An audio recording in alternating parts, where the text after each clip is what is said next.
Children are going back to school pretty soon. What questions would you ask a child to detect if he might be suffering or she might be suffering from Ebola virus disease?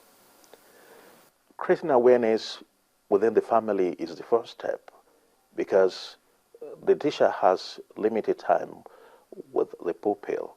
The parents need to, first of all, be able to teach their kids on the simple steps to take in terms of washing their hands, and when they're sick and feeling sick, they need to report and quickly go to the medical facility for a checkup. And within the school community, I expect the school to come up with kind of different strategy and approaches in sending information and creating awareness for the pupils and the school community in general. So what improvements would you suggest that should take place in schools to help monitor, or should I say to help prevent breakouts, not just of Ebola, but, other things? The first thing to do is to have a hygienic environment and keep the school clean.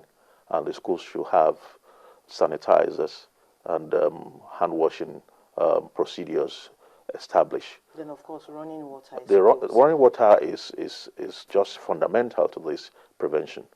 So with all this combined together and information, and we'll be able to reduce the spread of the disease. Is it possible for us to have a safer interaction with animals than we do now? Because we found out that zoonotic diseases are by far take the highest percentage of the totality of diseases that human beings are afflicted with. Are there things we need to know about our interaction with animals that will make us safer? When you mean safer interaction, you mean keeping the domestic pets or the bush animals? It depends on all of them. It depends on the one you are talking about or the angle you are looking at it from. Domestic pets could be handled carefully by disinfecting the areas they are kept.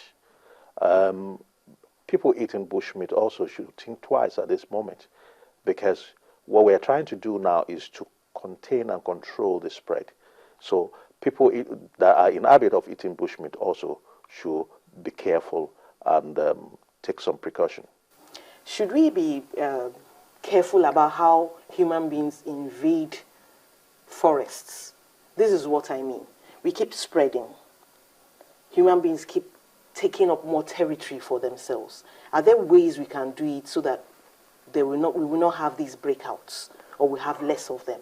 Well, environmentalists will tell you that because of human invasion to the forest has been the cause of Ebola. I mean, one of the causes of Ebola, that, they will be happy to use that as a campaign. But, however, the reason why people go to hunt animal is, first of all, because of search for food. And poverty plays a big role. If you want to stop people taking bush animal, there should be alternative and supplement and substitute. Well, I'm sure they wouldn't want to stop them from taking bushmeat, but they will want to teach them how to safely do it. Of course, there's need for that. And that is part of communication.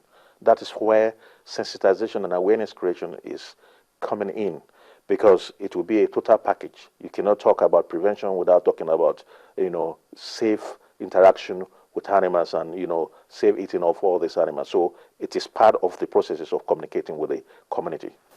Thank you very much, Dr. Widapo, for coming.